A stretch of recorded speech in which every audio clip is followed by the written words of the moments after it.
Hey y'all, welcome back to the Diapers and Degrees podcast. I'm your host, Victoria Avalar, and today's episode, y'all, I'm super excited about. I know that we get to hear from a lot of young women in different organizations, but today we actually get to hear from a man, from a dad. His name is Brandon. I'm so excited to get into this conversation with him and have him share his experience as a young father and what that journey's been like. And without further ado, I'll let Brandon introduce himself. Yes, ma'am. Thank you, Victoria, for having me on. Very blessed and fortunate. Thank you. But yeah, like Victoria said, my name is Brandon. My background, I do business development for a software company full time, and dad outside of that, but actually a dad more so. Dad is higher priority on the scale than Yeah. But yeah, I'm a father to an 8-year-old little girl. Her name's Audrey. She is a princess through and through, and is the reason why I do what I do. And sports are fun, like sports, play soccer. But yes. Yeah. I played soccer in high school or in like middle school, high school. What position did you play? I was a midfielder, so that's why I like to run. Right. There you go. Built different. Good. Yeah. So. Okay, sorry, yeah. go ahead. No, but was that it? Okay, cool. Awesome. Yeah. So I guess you already mentioned Audrey, and she's 8. I can't believe, like, I'm thinking about that and I'm like, oh my gosh, Bella's going to be 8 one day and she's only 4. But, so what was that experience like, finding out that, was she your girlfriend at the time? Her mom? Yeah, she was my girlfriend, my child. She's, so the story, I think back on the story and I laugh just because it's still uncomfortable to tell. Okay. A lot has changed since then and I'm not the same person. Definitely have matured emotionally, mentally. I think as a parent, thank you. The financial aspect, I think, is one of the easiest things to take care of as a parent. It's really like understanding your child's needs, though, like at their level, right? Not just giving them money, giving them stuff. But so I was a junior in high school. I went to Grand Prairie High School down in Grand Prairie, Texas. Grew up in a not so shabby neighborhood. It was like lower middle class. It kind of sucked, actually. It was a trailer park, and it's where we started off, just because my parents are both immigrants. Didn't meet my dad, but my mom kind of pulled through and did the single mom thing for a while, and then met a cool guy named Frank, and that's my stepdad, and he's a cool man. But there wasn't a lot of relationship building growing up. He's, you look back at his life, who taught him how to do that. It was more, hey, if you work and you make money for the family, you're providing, right? That was kind of the environment I grew up in. And then at 17, at 15, met this young lady, communicated through middle school and high school, and then actually started dating. And 9 months into us dating, we were about to break up. And I remember her standing outside my window, and I'm like, we're done. And she's like, well, before we're done, I need to make sure I'm not pregnant. And I was like, whatever. I don't think that's going to happen. So she was diagnosed with a clinical disease that had prevented her from having kids. It's actually in her uterus. So, wow. Yeah. So being 17 years old, just full transparency. Okay. If the other guys watch this, they would, if they disagree, they're probably lying. But at 17, hearing that's like, oh my God, like dream come true. Right. Yeah. Because I was very ignorant, very naive. But anyways, went to Walmart. We were working at the time. We both worked at Six Flags, but fun. Didn't have enough money to buy the pregnancy test, so I stole it. I had to steal it. And I remember walking to the back of the Walmart, and it was about 1 a.m., 2 a.m. This was before 2020 when things were open 24/7. And she went to the bathroom and walked out crying, and she's like, yeah, I'm pregnant. She showed me that, and I walked in, and I don't know why I walked into the bathroom. I walked in, and then I walked out, and then I started crying too, because reality was about to change. It was about to change very quickly, and I knew that. I didn't necessarily believe in abortion. That's not my personal belief. I believe that if God blesses somebody with a child, there is a level of responsibility that comes with that blessing, like any blessing. But everything happens for a reason, and if I didn't have my kid, I'd either and if I didn't have my kid, I'd either be probably dead, in jail, or hyped up on drugs. So my daughter kept me very grounded at a young age. So lived in the party scene. That's what I like to do. Like to throw things together. I like to make people happy. I wasn't the one in the mix, but I could get the things to mix it up, if that makes sense. But yeah, that's kind of where things started. Was a junior in high school. I remember showing up to my math class with Miss Fuller one week and not having a baby, and then over the weekend having a baby and showing up to that same class like I'm a dad now. So, wow. Wait, you mean you took her with you? No, the mother. Oh, okay, okay. I know what you mean. Yeah, no, I was still going to school and working outside of that. And she dropped out and got her GED, so was going down that route. She's doing great now. She's married, has a husband. She does very well for herself, and she has 4 little kiddos. So Audrey's a big sister. Oh, no, you froze for a second. Can you hear me now? I can hear you. Can you hear me? Can you hear me now? Can you hear me now? Uh-oh. Oh, no. FaceTime, Mark Clip. Oh, no. The camera froze. You can. Sorry, I like to sing a lot when... Refresh. Yeah, whatever. Can you hear me? Okay. Yes, I can now. Okay. You were at, she's done very well for herself.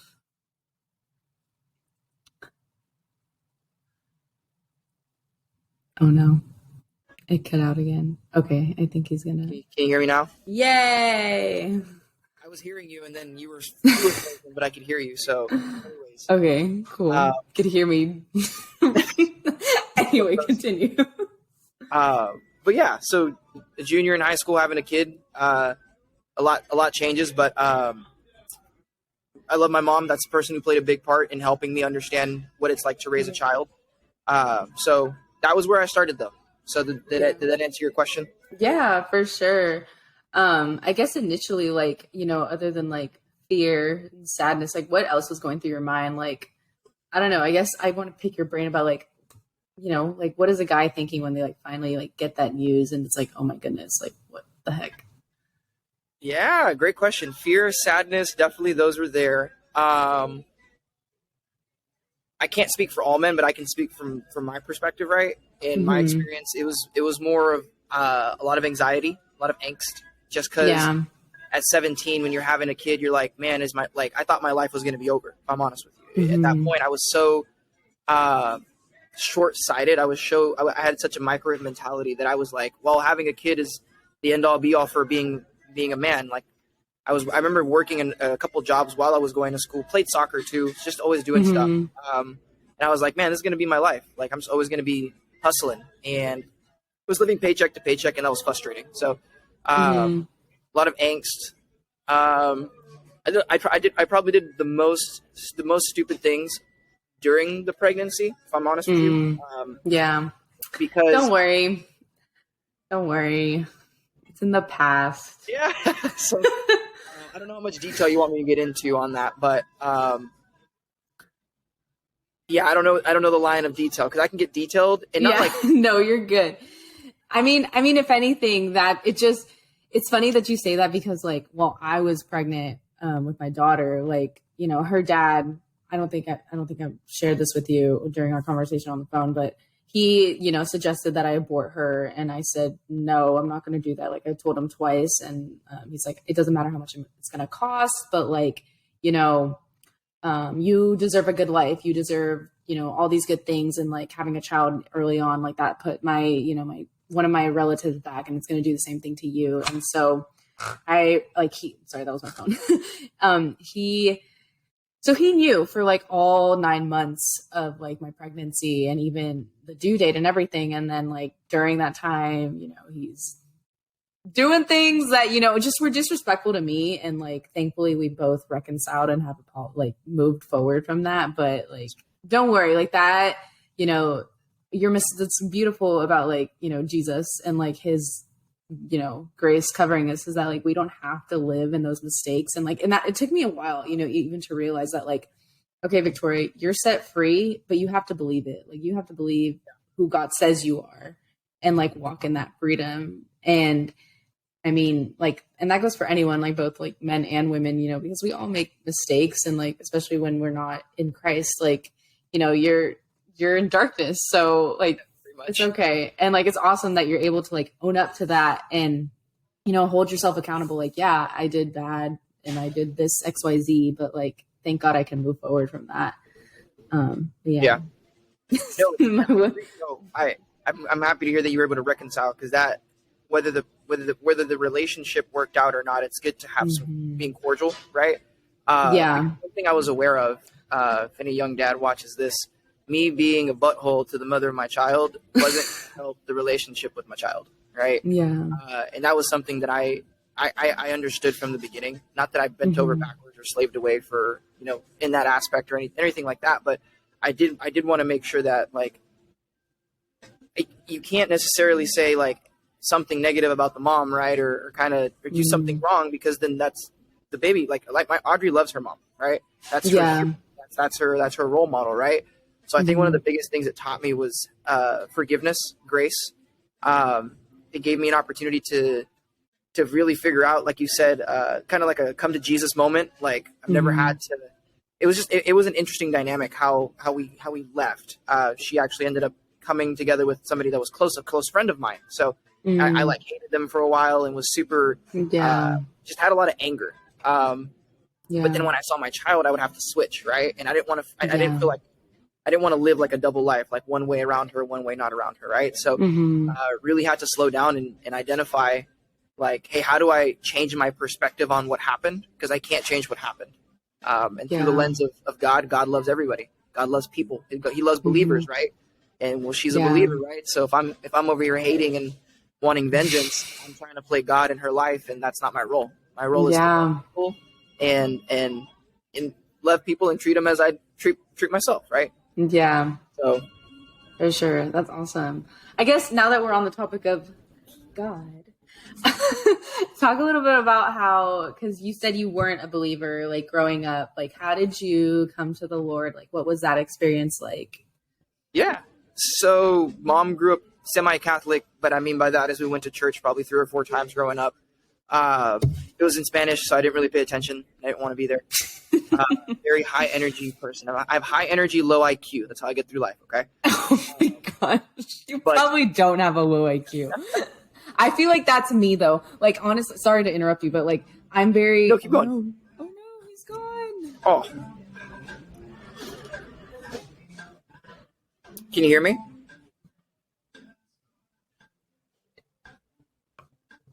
Uh-oh.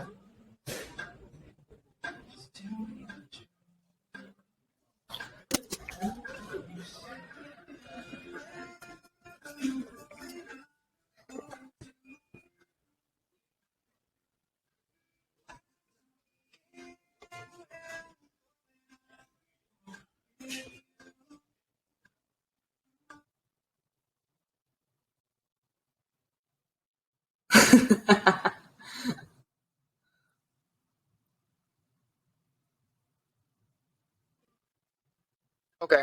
Can you hear me? Yes. Don't worry. Not disconnecting. Like I'm on No, you're first, okay? You're good. I can like edit and cut these parts, so don't worry about it. It's totally fine. That's really cool to do that, by the way. That's cool. Yeah. All right. This is okay. Yeah. I'll okay.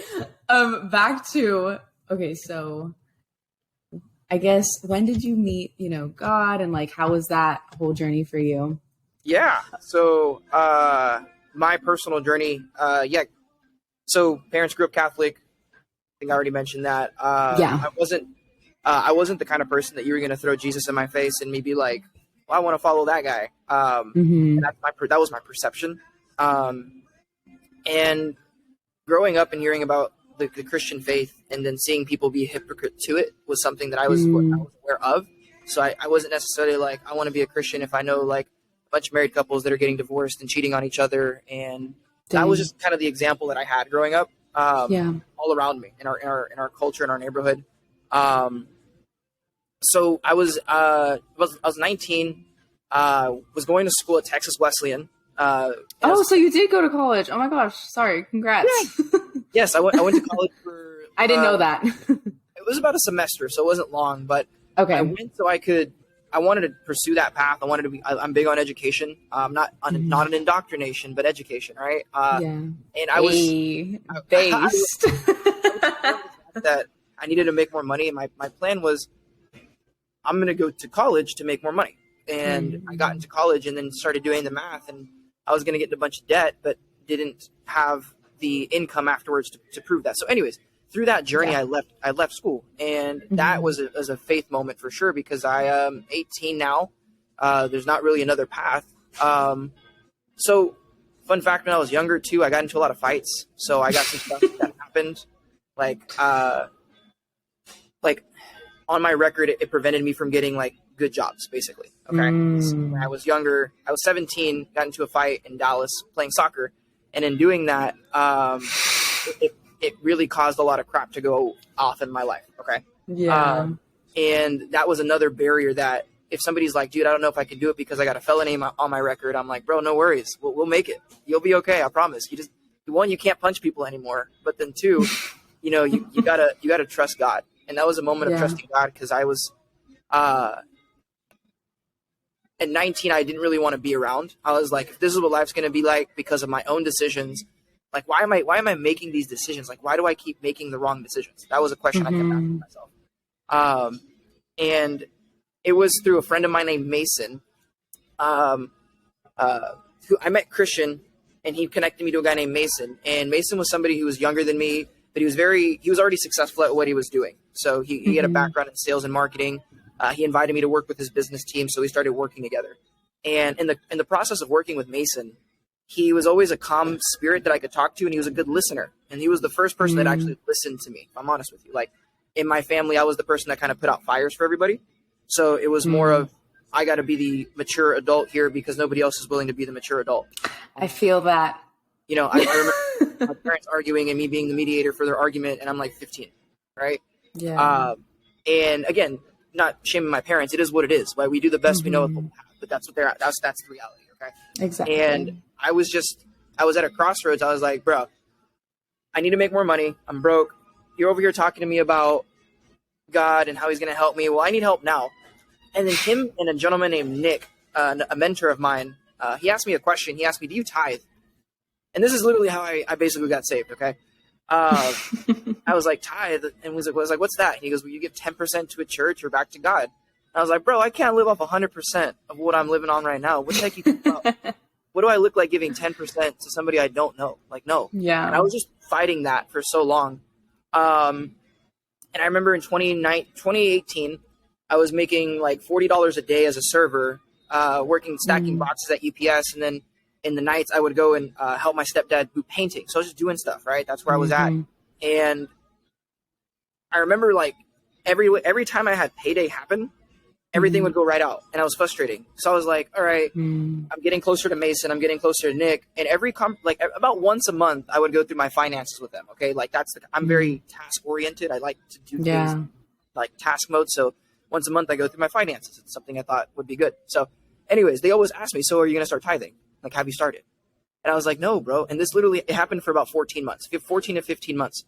And then in 2018, I think it was February of 2018, I remember going to church after not going to church for a very long time with Mason.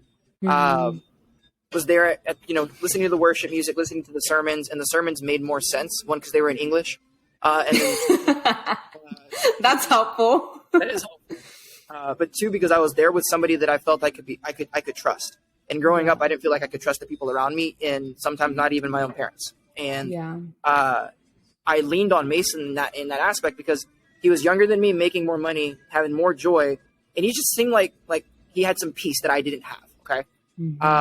So I remember I started tithing in February, and 2 months later, I had tripled my income. I went from making like $20, $30 like a day, which is like $8 an hour if you're a server, to like 45,000. And it was at a company that you need a degree to get hired on. I didn't have a degree, and it was privately owned. So they were able to work with my background, and that's glory to God, because that doesn't make sense. That's 100% God, because with somebody with something on their record like that, felony, they've done, they don't have the background, the resume, but you're still getting the job. Yeah, like, exactly. Like, and it was a blessing, because I remember that morning before I helped my friend move overnight, so we finished helping him move at 8 a.m. and my interview was like at 9:30 a.m. So I just drove straight to the interview, no sleep. And the guy asked me, sell me this pen. It was the sell me this pen interview.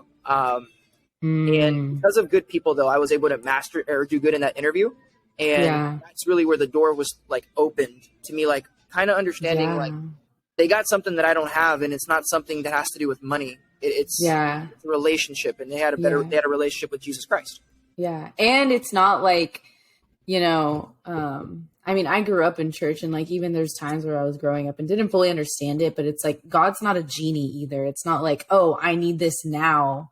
Like, you know, we're in these tough situations, and, you know, while you're going through it, you're like, I feel like I trust the Lord sometimes more when I'm in something real, like going through something really hard. 'Cause you're like, God, like, I need you. Like, I need you to pull through now. I kind of lost my thought, but basically what I was trying to say is like, you know, through those hard times, like, he's also changing your heart. He's changing the way you think. He's changing the way that you know, are acting towards people. And like, he's leading you to like live out in the fullness of like what he's called you to. And like, obviously, like, look at that. You know, you said you had mentors and you were able to master those skills in selling the pen, and then you got the job. And so it's like, God's opening those doors, you know, behind the scenes, but during that process, he's also working on you, which is really cool. So I like that you said that. Yeah, he was definitely working on me on that time. I was like, bro, what am I even doing? Like, I didn't, but I just thought, hey, I could sell stuff, make commissions, and it'll be better. So that was kind of my thought process. Never really liked working for other people, but, and then, I started pursuing Mason, and, he would go to church every Sunday. So started joining him at church every Sunday. And then, it was September 25th. I was in a different state at the time. I'd gone to this conference, and they had a worship service that Sunday, and they asked if you know God, but Jesus Christ isn't your Lord and Savior, we'd like for you to come down and we invite you. And I remember walking down September 25th, 2016. 2016. And that's the start. So I went forward, and then I had to go back. So I got the good job, and like better, like things started getting better in 2018. Right. But 2016 was when the door was open. So like you said, God's not a genie. Right. Yeah. But I do believe if you're consistent in the pursuit of knowing him, by reading, reading the actual Bible. I'm not a Bible verse chapter person just yet. But I love Proverbs. I read a proverb a day, and I try to make sure that, oh my gosh. Because there's a lot of wisdom. Right? One thing I thought was cool is Solomon. He's the richest man to ever live, right? He wrote the book of Ecclesiastes, and I remember going and reading that book because I firmly believed, like, if I had more money, if I had more power, if I had more ladies, like, I would be a happier person, right? And in that book, he specifically talks about like having all the money in the world, right? He had over like 400 wives, 800 concubines, all this other stuff, and he had at the snap of a finger, he could have whatever he wanted, but even with that, he was unhappy. And that's something that I remember reading, and I was like, man, that's me. Like, so that's awesome. Yeah, you totally nailed the question. That was awesome. I just love hearing, because I said, I grew up in church, so like I know all the churchy answers and like, you know, the whole thing. But I mean, like, it's super cool to see when people, you know, who don't have that background, and they come to God, and like, you know, and even the fact that like you're still strong in your faith, because, you know, unfortunately some people fall away from it or just completely, you know, dismiss it. And like you can see, like, you know, like you have the joy of the Lord, and like that's your strength, that's your everything that keeps you going. And I want to know now more about like, what does it look like, you know, with Audrey and like that whole dynamic, like, you know, what has your journey as a father been like in terms of like parenting, you know, how you said you used to like not be so good at it, and now like, what does it look like now? Yeah. So with her being 8, I think it's a simple timeline in my brain. I can regurgitate it. Her first year, I wasn't really around, and just that's kind of how it was. I was a senior in high school. I wanted to finish off soccer. I was working, so I would see her in between classes, in between working. But she had moved back with her dad at that time. Elena, the mother of my child, had moved back with her dad at that time, just because there was a lot of chaos in the household. Where both trying to figure out our emotions, our life, while raising another life, right? So I think things happen for a reason, though, like I said, and it is what it is at this point. But it was a learning.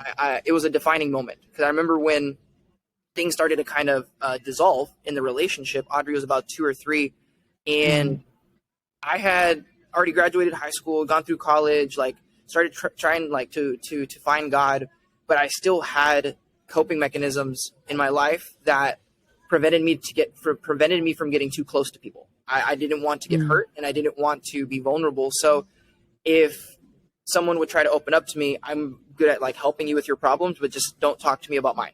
And with her being a nurturer, right? Any mom is a nurturer. Any woman wants to be a nurturer. It was just a lot of like, I would get angry at her for trying to help me. And that's very counterproductive in a relationship. So, and then I would feel bad, and then I would self-destruct. I would go do drugs, go and do stupid stuff. Like that was just my response to my own actions, because I was mad at myself. It had nothing to do necessarily with the mother of my child. Like, again, she has her faults. I'm not going to speak for her though. I can only speak for myself. Right? But through that, a lot changed for me when they left.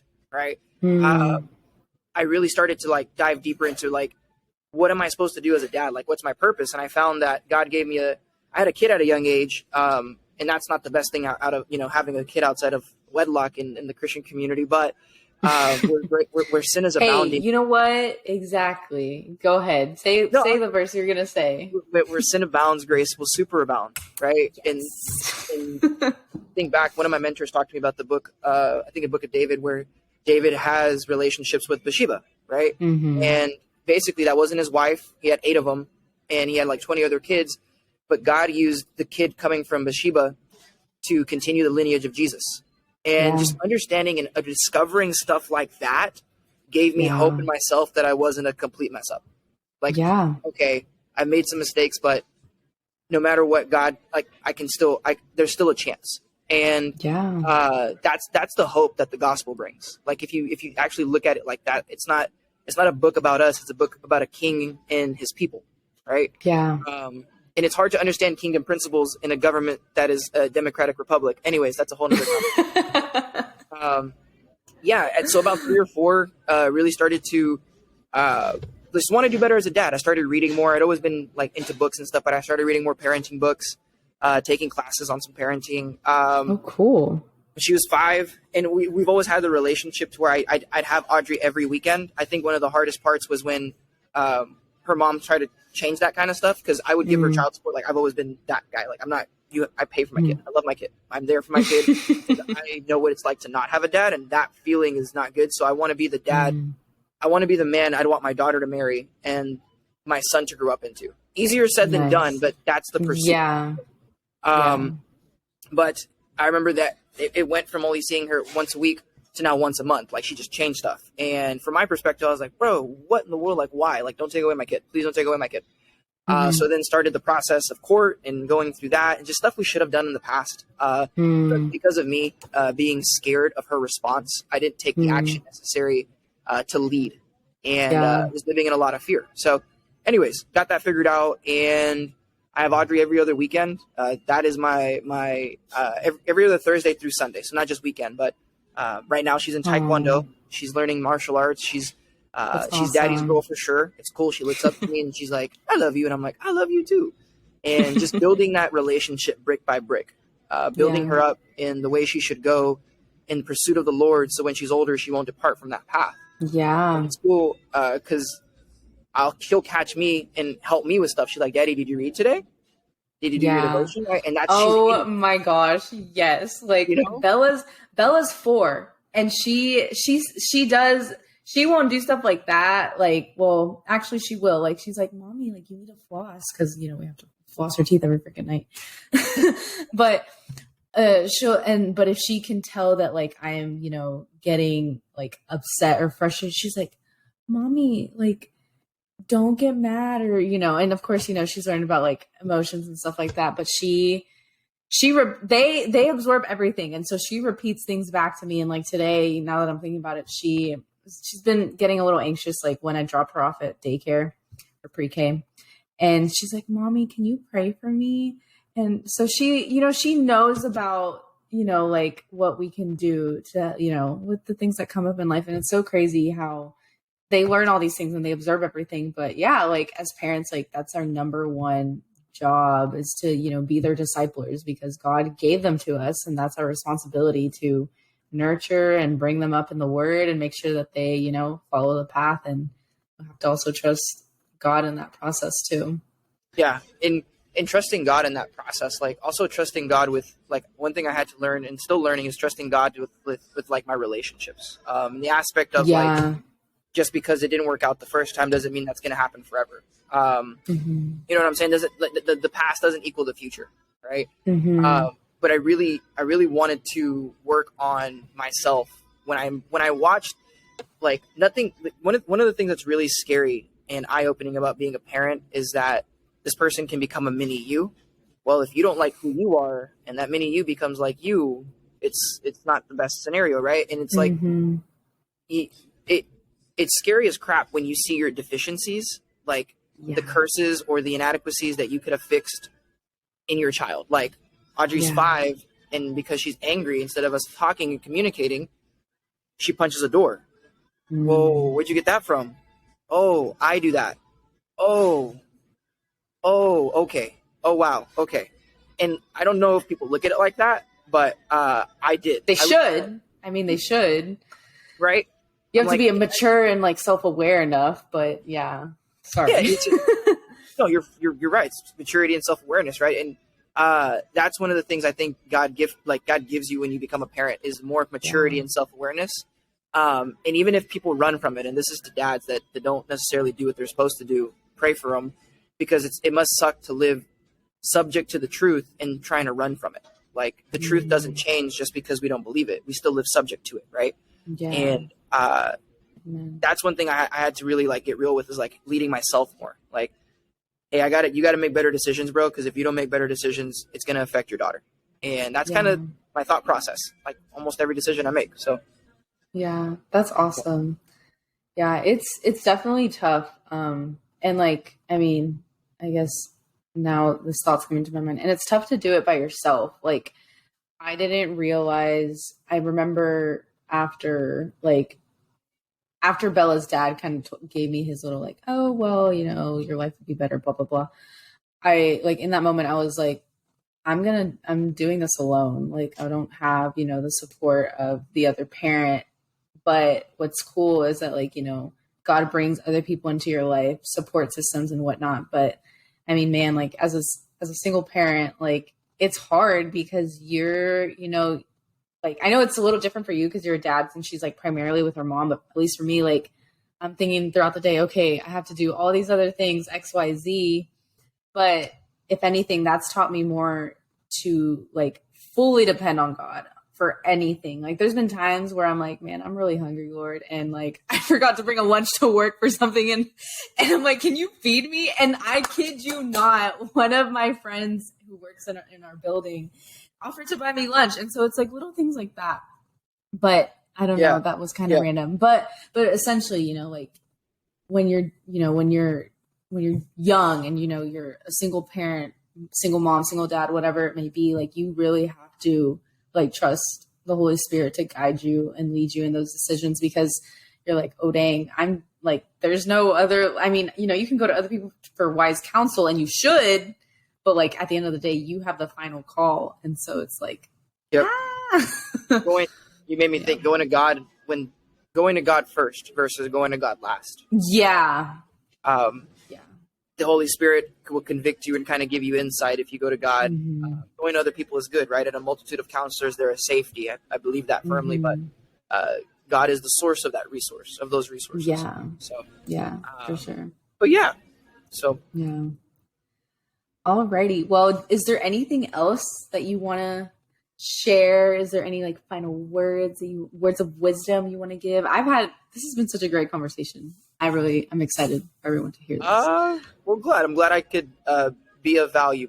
That's something that anytime I meet a dad, I challenge them on, and they're either going to think, people they're going to like accept that challenge in a positive way, like not in a critiquing way, but I like to challenge people is, are you going to do what you say you're going to do? Like if I'm talking with a young dad and they're like, oh, I do this, that. I like to ask questions about their childhood, kind of their upbringing. So I have a psych background. Okay. I was going to go to psych. I was going to go to school. Oh, okay. Okay. So one of the things I think is cool about being a dad, and most dads, I think, would agree with this. They all want to talk. We all want to have a conversation, but nobody wants to have the burden of starting it. There's many dads out there that have shame, they have guilt, they have condemnation. Don't make peace with those feelings. Don't make peace with those spirits, because you can get in a rut because you believe you deserve something that's less than what God has for you. And a lot of men, from what I've seen, they'll get into, honestly, the mindset of, I'm not, like, this situation sucks. It's not going to get better anyways. So might as well just go all the way and do bad. Right. Yeah. And then I talk with a lot of young dads that have regrets because they knew what they should have done, but they didn't do it because they were too emotional and they didn't have something to lean on. So I encourage any guy I meet, like, be open with at least another man that you can trust about your feelings. I know that's like super scary for people to talk about today, but guys have feelings too. And you don't talk about them. If you don't let that out, you're going to blow up on somebody you care about, and you're going to hurt the people around you. And that's one thing that I would, if I can encourage any young dad to do that now with somebody that's older, wiser, that you trust. If you don't have that person, go do something that you like to do, sports, go do a hobby, and you'll find somebody older than you that's doing that same thing. Start there. Right. Yeah. But don't do life alone. Don't do it alone. So. Amen. That's good. That's it. Awesome. Well, Tori, I appreciate you. Thank you so much for your time. Yeah, I appreciate you. I'm going to hit stop recording, but thanks so much. Y'all have a good weekend, day, whenever you listen to this. Alrighty. Bye.